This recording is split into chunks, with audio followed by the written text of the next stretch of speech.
Okay, hello everybody and welcome to Teacher Webinar 9. Today's topic is brainstorming brilliant business ideas, and this is the third part in our new webinar series on the topic of cultivating entrepreneurial mindsets and preparing young people for the future, a journey from business idea to plan. Today's webinar is brought to you by Teach You to Fish. We are an educational charity based in the United Kingdom whose mission is to empower young people with the skills that they need to succeed in school, work and life. And for those of you that don't know me, my name is India Jankel and I work on our wonderful educational program, the School Enterprise Challenge, which I will be telling you a bit more about later. Before we start, I'd just like to share some quick ground rules for those of you that haven't joined one of these webinars before. You will notice that you're all on mute at the moment. That's because there's quite a lot of us, so we can't all be speaking at the same time. But for the first time ever, we will be using breakout rooms today. So later on in the webinar, there will be plenty of opportunities to turn on your microphone and your video and chat with the other participants. And at regular points in the webinar, I will also be asking you questions, which you can answer via the chat box, which some of you are using to introduce yourselves now, or via the polls, which will appear on your screen. So let's get started. First, let's take a look at what we will be covering today. So the duration of this webinar will be approximately 1 hour. We will try to keep it to an hour, but we do have lots of fun, interactive activities to get through. And the aim of this webinar is to give you the tools and the inspiration that you will need to guide your students through the process of coming up with a successful business idea. And the way that we'll be doing that is by going through a brief introduction to the School Enterprise Challenge. Then I will be sharing with you a practical tool which is called the resource assessment, or also known as an asset map, to help your students to identify what resources they have available which they could use to start a business. And then I will be sharing with you some quick games which you can play with your students to stimulate their creative thinking. Next, I will go through some top tips for brainstorming great business ideas, including the How Might We tool. Then we will be going through a few examples of some inspiring businesses set up by other schools. And finally, I'll be sharing with you a quick tool called the Feasibility Study, which will help your students to select the best business idea from their brainstorming. And at the end of this webinar, I will also be sharing with you all a link to a survey. And when you complete the survey after the webinar, you will then be emailed your certificate of attendance. And I'll also share these presentation slides, including a list of useful resources, as always. So there's no need to take notes if you don't want to. So hopefully that sounds good to you all. And now it is time to get going. And today we are going to be using breakout rooms, as I mentioned earlier, for the first time so that you can interact with each other in smaller groups. So to start off, in a moment, I am going to split you into groups of 4, and I'll give you a couple of minutes, so about 30 seconds each, to introduce yourself to your small group who you'll be working with throughout this webinar. So in your small groups, which I'll open up in just a moment, it would be great if you could introduce yourself to each other by telling the others what your name is, what subjects you teach, which country you are from, and for a bit of fun to get to know each other better, what your favorite food is and why. And before I open the breakout rooms, please just take note that while you're in the breakout rooms, the chat box, which some of you have been already using to introduce yourselves, can only be seen by your small group of 4. So if you need help, there should be a button at the bottom of your screen which says ask for help, and then I can join your room. But if you write me a message in the chat box, I won't be able to see it while we're in the breakout rooms.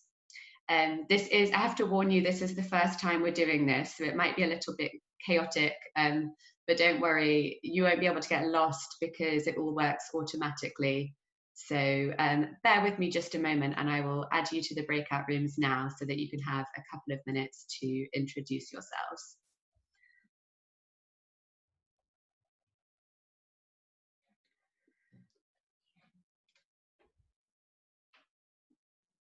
Okay, welcome back everybody. Thanks, I hope you enjoyed getting to meet some of your fellow participants, and we'll be using more breakout rooms later in this session. So before we dive into the tools and activities which I'll be explaining in today's webinar, I would just like to talk briefly about the School Enterprise Challenge for those of you who might not be familiar with what a school business is. And first of all, so I'd like to start by asking, have you taken part in the School Enterprise Challenge before? And you can vote via the poll, which will be appearing on your screen now.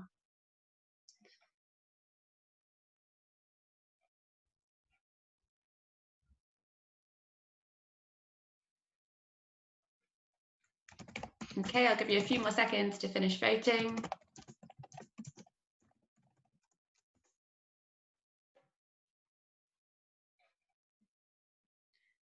And I will end it there. It is about half and half. Just a couple more of you have taken part before, so great to have you all with us today. And for those of you that don't know, the School Enterprise Challenge is a free educational program run by us here at Teach a Man to Fish. And for the last 10 years, we have been supporting participants who are students and teachers from all over the world to plan, set up, and run their very own real student-led businesses. And school teams come up with really exciting and innovative ideas, which is obviously exactly what we're going to be talking about today. They go on to write their own business plan and then actually launch their businesses, selling a real product or service to real people and earning real money. And if you're not already signed up, you can find out more about the program and register to take part on our website, which is www.schoolenterprisechallenge.org. And once you have registered, you will then have access to our educational materials. So the business idea, business plan, and annual report templates, and the supporting business guides, which explain the concepts that we're going to be going into in a bit more detail today. So that being said, let me just start with a brief recap of the last couple of webinars, which will bring us up to today's topic.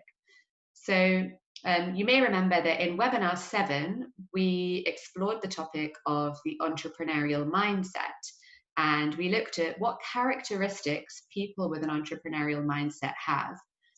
And one of the characteristics that we identified is that people with an entrepreneurial mindset tend to see problems as potential opportunities. And we also discussed their purpose and how entrepreneurial people understand that they create value by making themselves useful to other people. And then in webinar 8, we took that a step further and we looked at how your students can understand the problems and needs in their community through empathic interviews, empathy mapping, and creating a problem statement. And so now that your students have a deeper understanding of what problems people in their community are facing, it's time to move on to think about how best your student teams could come up with solutions to those problems through their school business. And the way to begin is with a resource assessment or an asset map, which I will be explaining to you now. So a resource assessment is a tool to help your students understand what resources, equipment, skills, and experience they already have, which they could use to start a business.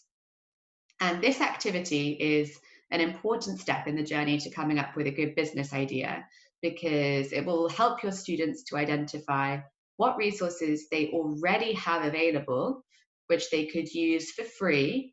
And so it can help them to come up with business ideas which they could start with little or no money And for that reason, it will be easier for them to make a profit and get started a bit quicker. And so there are two different ways of doing this activity, but the process and the outcome is very similar. So what I'm going to do is I'll start by sharing the questions for the resource assessment with you. And then after that, I'll show you the two different options for how your students can present their answers to these questions. So what you will need to do is get your students to actually take a walk around their school grounds and even around their local area, and to have a look at what's around them and note down their answers to these questions. So the first set of questions are to do with if your school has any natural resources. So you can explain to your students that natural resources are anything that is found in nature, like water, land, trees, plants, sunlight, a beach, all those sorts of things. Then they should have a look around and see what physical resources they have. So physical resources being anything man-made. What do they have at school, physical resources which they could use to start a business? So for example, rubbish that could be recycled, any machinery or equipment, like say a paper recycling machine or a sewing machine. What buildings and space do they have? Maybe a big school hall. Do you have electricity or a generator? Do you have any computers, internet access, maybe a printer? And how about vehicles, maybe a school bus or motorbike? All those sorts of physical resources. And then the next set of questions are about the location of your school. So get your students to have a think about what your school is near. Are you near a big town or a city? Maybe a tourist attraction, like say a safari park? Are you near any industry, any factories, a textile mill, for example? Is your school located in an area with fertile land, which would be good for growing vegetables?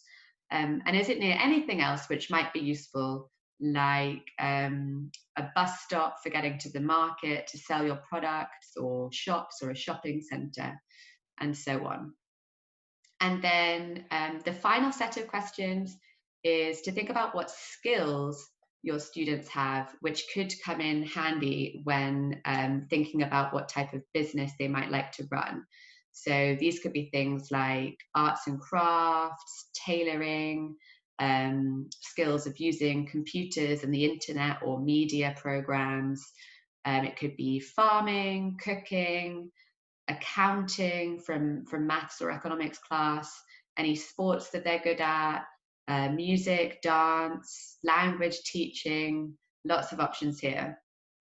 And of course, the students could also think about if they know anyone that could teach them a new skill, like any teachers at your school or parents, for example. And these questions that I've shared here are just to help your students to get thinking about what sorts of resources they have at school and in their local area. And these are just suggestions. So of course, if your students come across other resources which I haven't mentioned, they should make sure to note them down. And the first way that they can do that is by writing down their answers in a resource assessment table. So you can see an example on screen now, and you could print this table as a template for students to fill in, or you could just get them to copy the questions into their notebooks. So with the questions on the left-hand side, and then 2 columns where they can tick yes if they have that resource or no if they don't, and some details about the types of resources that they have, the quantity, and so on. So that is one way of doing the resource assessment, with the resource assessment table. And the other option, which is nice especially if your students are a bit younger, or if they're quite creative, is with an asset map. So they can present and visualize their resources on an asset map, like the one we have on the screen. So for this one, just get your students to draw their school and their local area and then annotate it with the resources that they have available. So in other words, by answering the same questions that I just went through with you before. So in the example on screen, you can see that the student has noted down that they have a garden at home, and they've got free space in the community hall.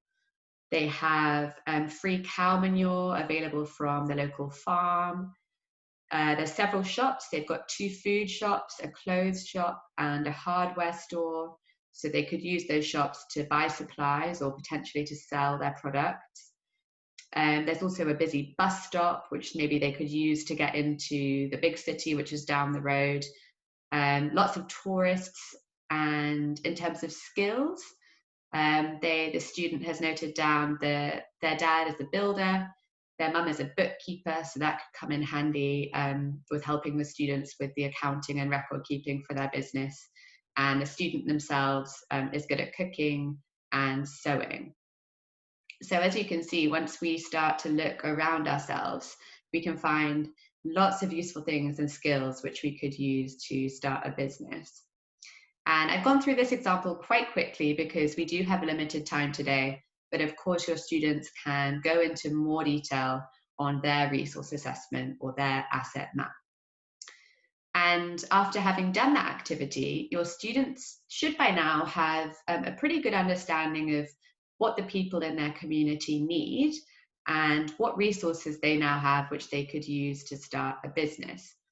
So it's nearly time to bring those strands together and start thinking of some great business ideas. But before we do that, I wanted to introduce you to some fun games and activities which you can play with your students to really help them to unleash their creative potential before they start brainstorming their business ideas. And just like our muscles before we exercise, our creativity skills need to be warmed up too so that we can perform better. So these games will help your students to get into a creative mindset and approach challenges and problems from a new perspective. So the first game is really simple, and we're going to play it together now. It is called 30 Circles. So what we're going to do is I'm going to give you 3 minutes to play. And in the next 3 minutes, I would like you to quickly draw 30 circles on a piece of paper and then turn as many of the blank circles into recognizable shapes as you can. So for example, you could draw a smiley face like the one on screen. I'm not going to give you any more ideas than that because it's up to you to see what you come up with. And if you don't have a piece of paper handy, you can think about this in your head or maybe jot down the ideas on your phone or computer. So we're going to start the 3 minutes now. I'll give you a countdown to let you know when you've got 2 minutes and then 1 minute left. Let's go. Draw your 30 circles and see how many of your circles you can turn into recognizable objects in 3 minutes as you can.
Two minutes to go.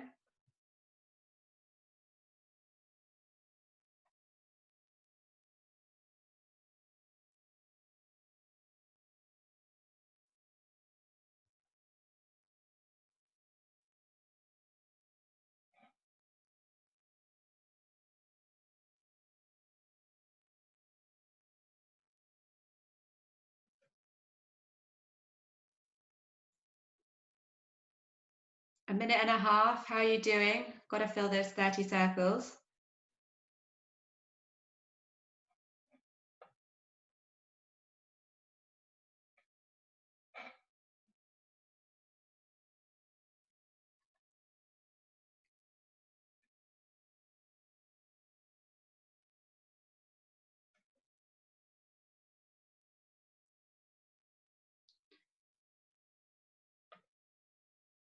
One minute left.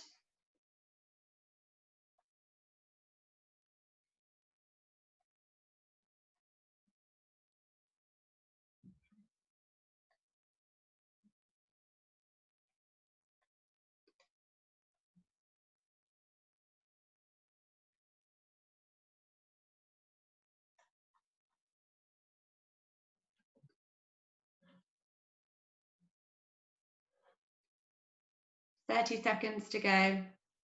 Time's nearly up.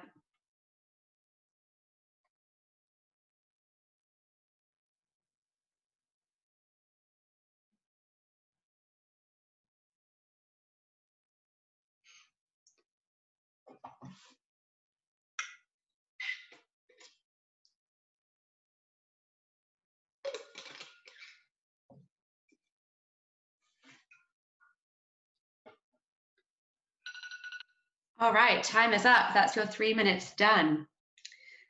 How did you find that? Feel free to let us know in the comments. I'm particularly interested to know, how many circles did you manage to fill in? Were your circles similar? Like, did you draw different variations of a ball, like a basketball, a baseball, and a volleyball? Or did you draw lots of different things, like maybe a cookie, a sun, and a stop sign? And did you combine any circles? Did you make one or more circle into, say, a bicycle or a snowman? Some people are a bit worried that they might have been breaking the rules. And also, did you get stuck at any point and run out of ideas? And if you did, what helped you to break through and keep going? I'm afraid that we don't have time to answer all of these questions just now together. But if you play this with your students, you could lead a short reflection using these questions as discussion prompts.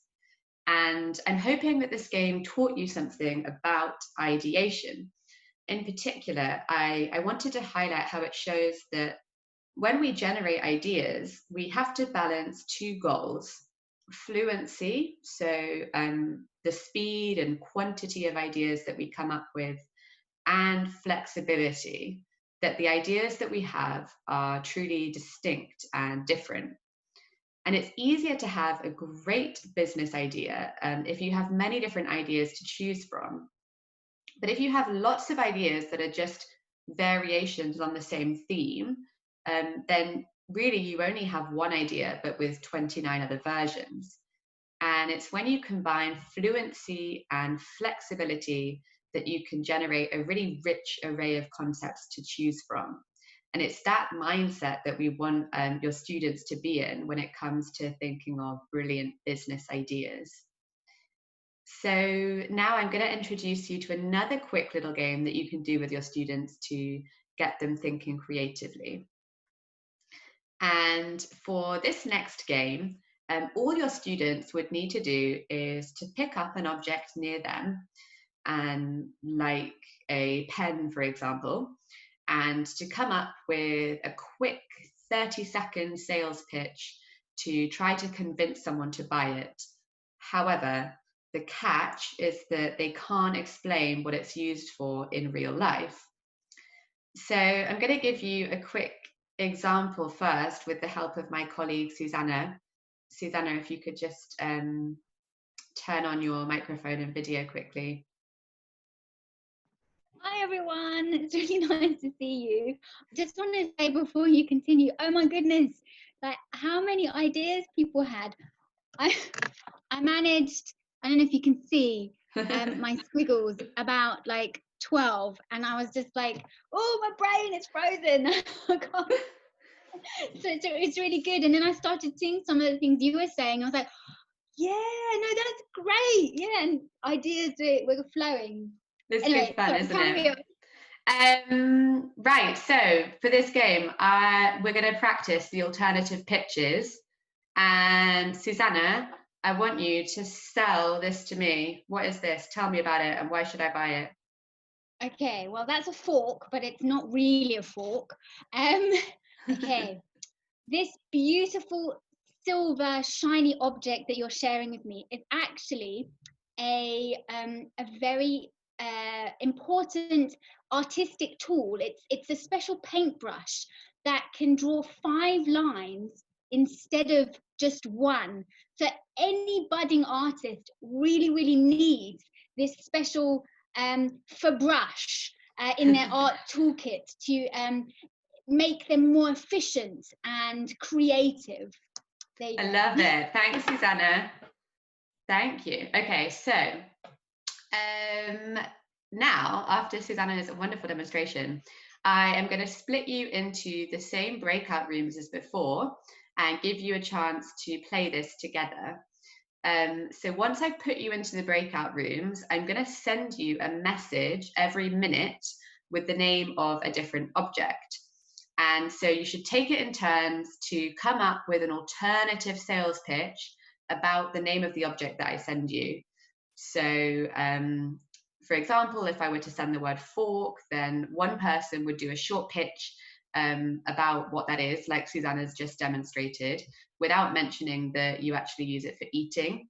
Then after a minute, I might send you another word, like for example, chair, and then the next person in the group will come up with a short pitch about what a chair is for, without mentioning that it's used for sitting on, and so on. So I'm going to open the breakout rooms now, and then watch out for the names of the objects and take it in turns to have a go at trying to come up with an alternative sales pitch for the items that I give you. Okay, welcome back everybody. How is that? Thanks for bearing with us and giving it a go. I know it might have felt a bit silly at first, but it is a really great game to help get you thinking outside of the box. And now that you're hopefully feeling all fired up and full of inspiration, we're now going to move on to look at how your students can start coming up with some great business ideas. So at the end of the last webinar, we explained that a good way to sum up the results of your empathic interviews and empathy maps is with a problem statement. And a problem statement is a useful starting point for coming up with a good business idea, because it shows any gaps in the local market for goods or services. So for example, the problem statement that I gave in the last webinar was: business people and students, so those are the users, need a quick and affordable way to do exercise because traditional gyms are too far away and expensive. So now what you're going to do is get your students to flip their problem statement upside down by asking, how might we solve the user's need or problem?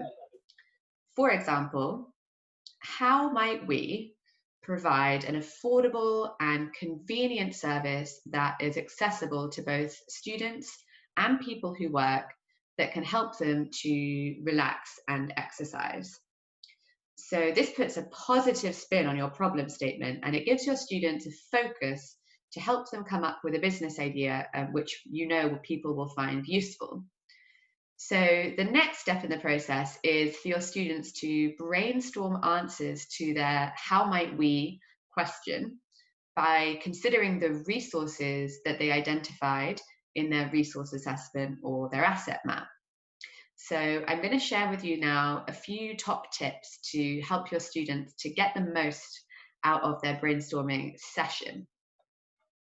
So first of all, make sure to get your students to think about possible business ideas in the context of people, profit, and planet.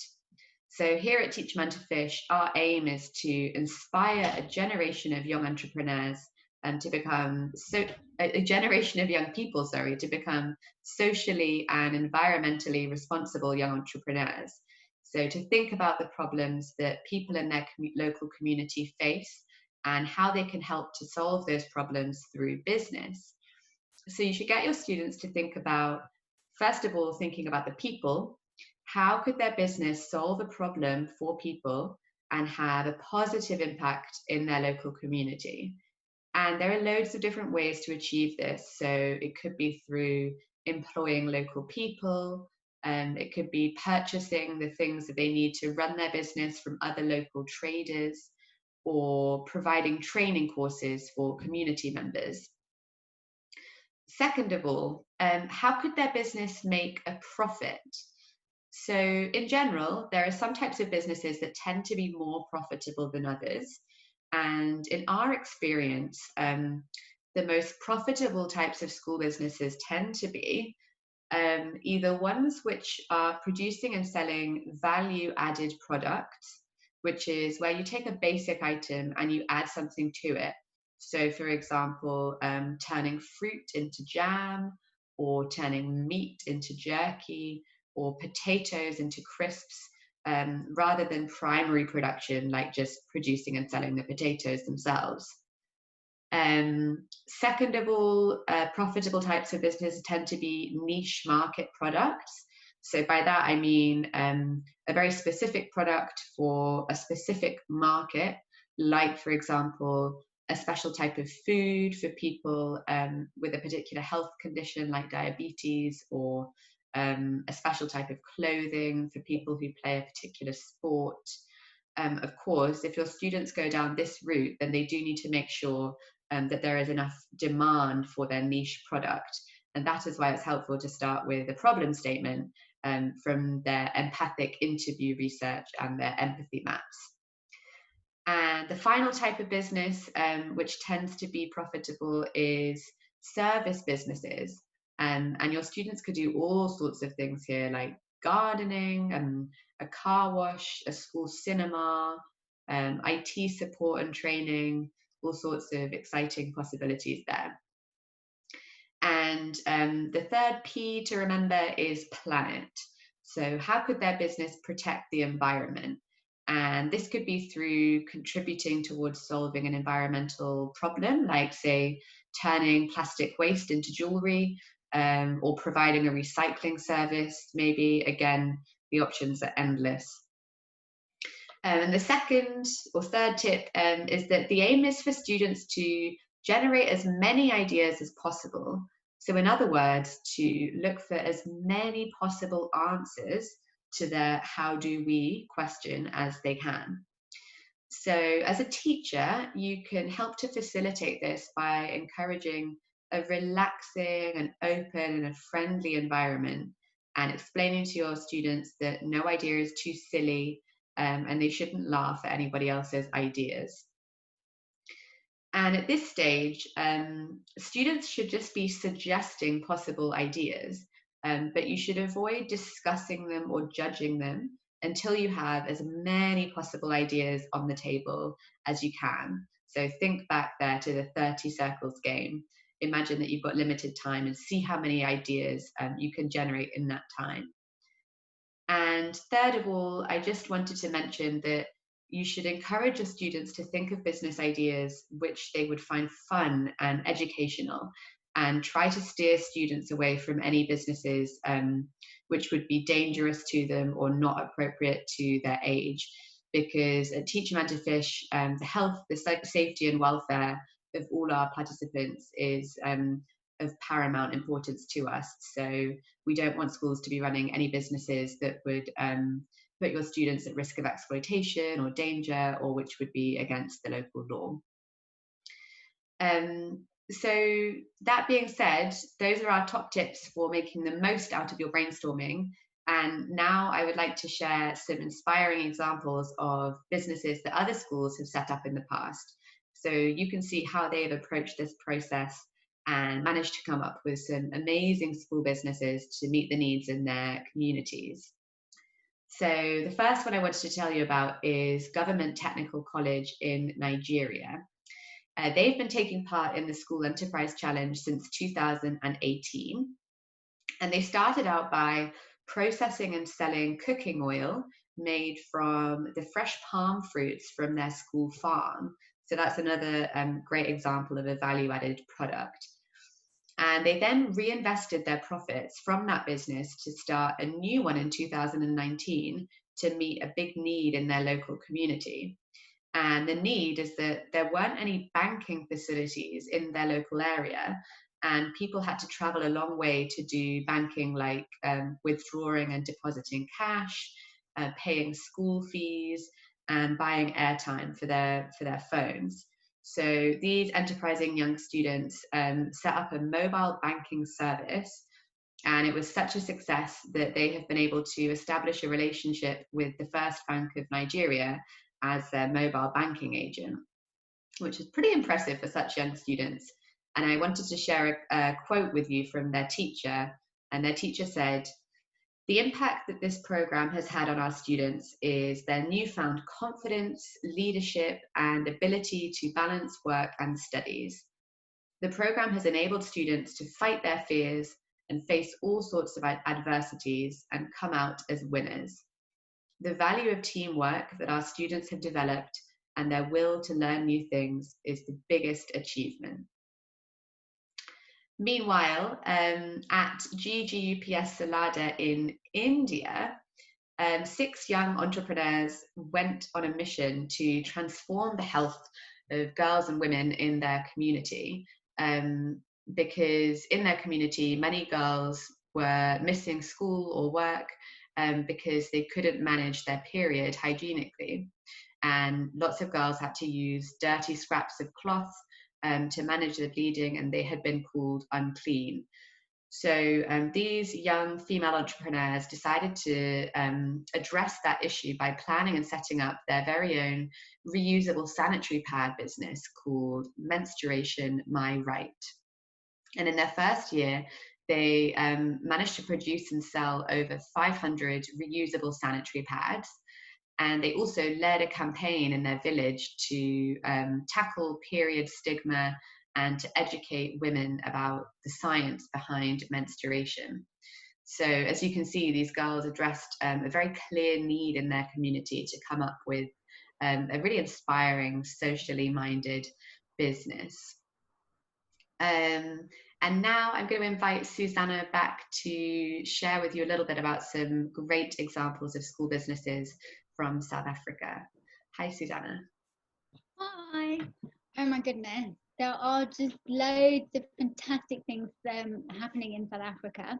So I've got 3 here, but I won't probably go into too much detail.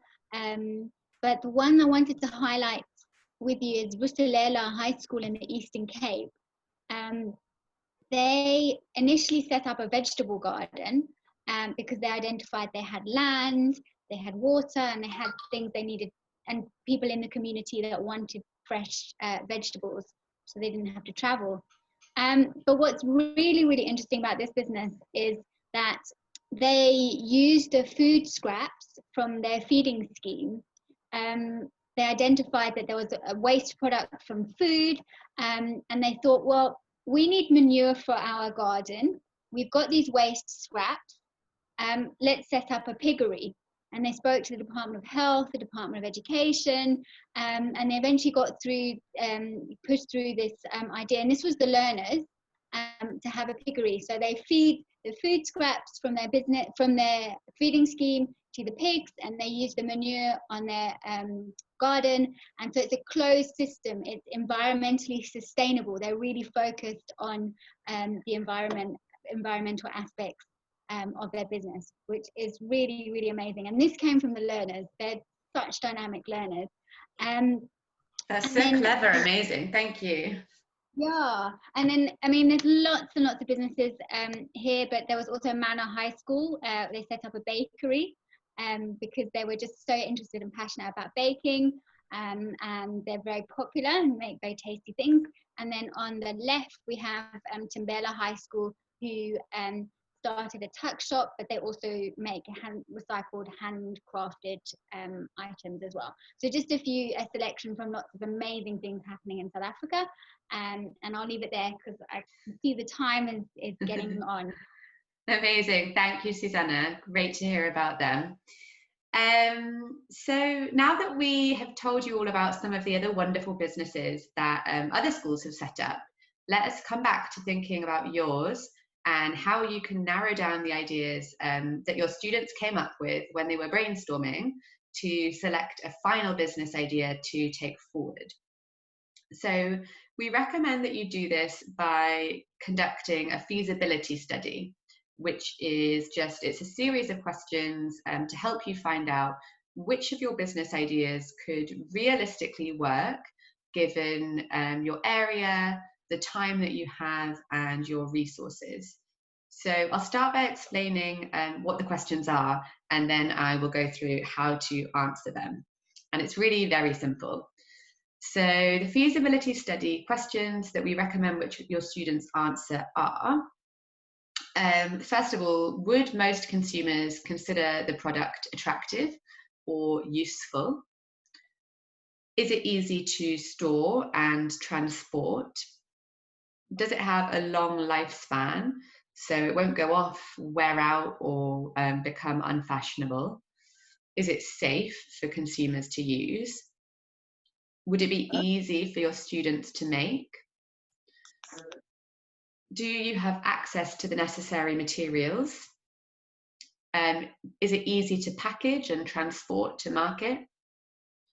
Will you be able to sell it at a price that will cover the costs of making it and make a profit? Does it have a low startup cost?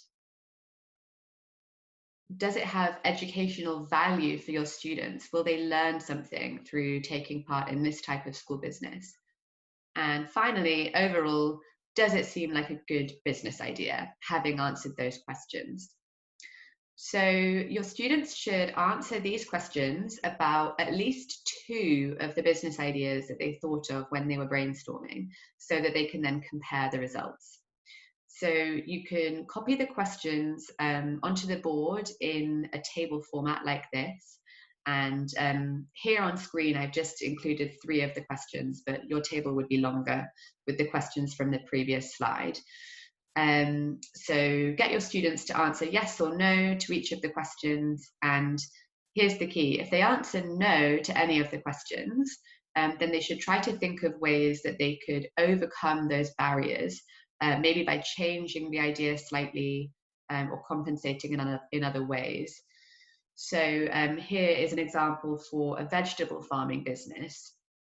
And the students have recognized that vegetables don't last for a very long time, but they decided that they could get around that by harvesting the vegetables on the morning of the days that they plan to sell them, to make sure that they stay crisp and fresh and customers will want to buy them.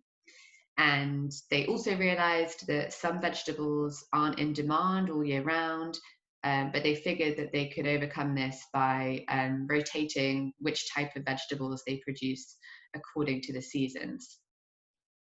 So that is how you answer the feasibility study questions.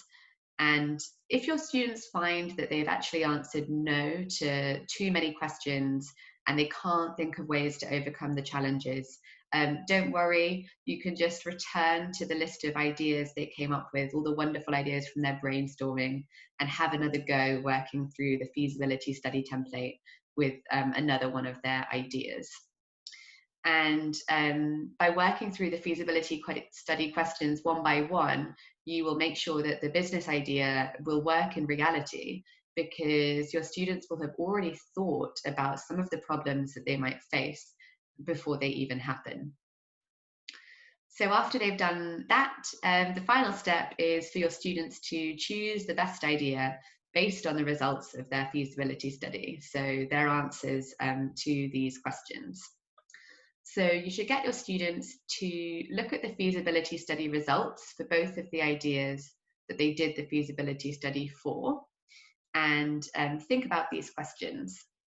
So based on the results of your feasibility study, which business idea had the most yes answers? Which idea would make you the most profit? Which idea would have the most educational value for the students? which idea is best for people, profit, and planet? And if you found that there were issues with both of the ideas, or more if you did the feasibility study with more, then which of your ideas has problems that are easier or less expensive to overcome?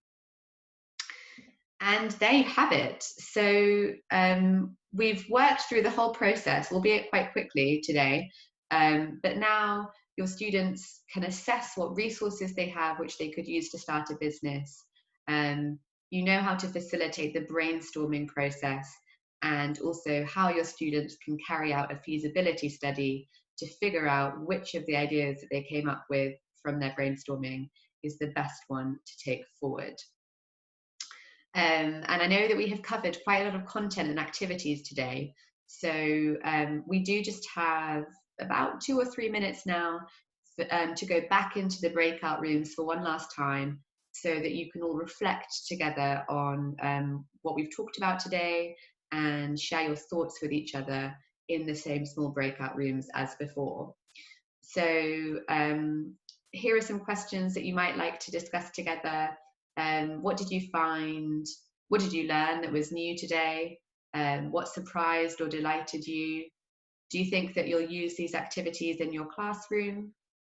And have you seen any other games like the 30 circles game or the alternative pitches? Do you know of any other great games for helping students to stimulate creative thinking? Maybe you can share those with the others in your breakout room.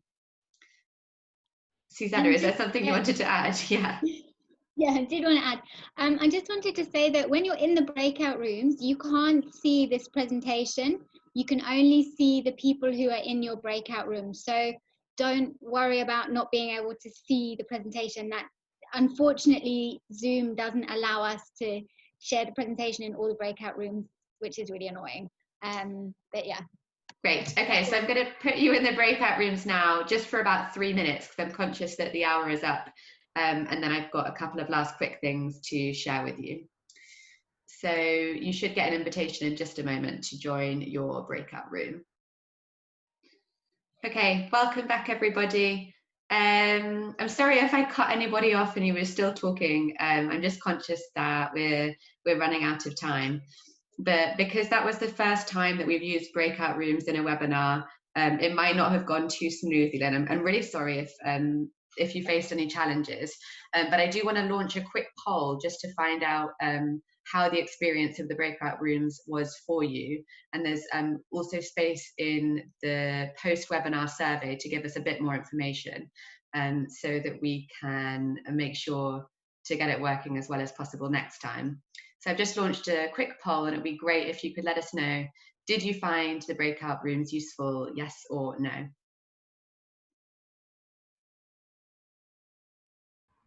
Yes, it was. It was really, useful. Yes, ma'am. Great, thank you. Thank you, everyone, for voting. Vast majority of you, 95%, said that you did find the breakout rooms useful, which is great to know. And as I said, you can leave more feedback in the post-webinar survey. So I'm afraid that is all that we've got time for today. But I have included at the end of the presentation some links to useful resources. So one of them is the instructions for the activity called the pitch game, which is another really simple activity for stimulating creative thinking, a little bit like the alternative pitches one that we played today. And I also wanted to highlight the School Enterprise Challenge website, blog and Facebook page, which is full of more inspiring examples of real school businesses. And I know that some of you that are in today's webinar have already got great businesses up and running. So if you would like to share the link to your school business blog or Facebook in the chat box, please do that too.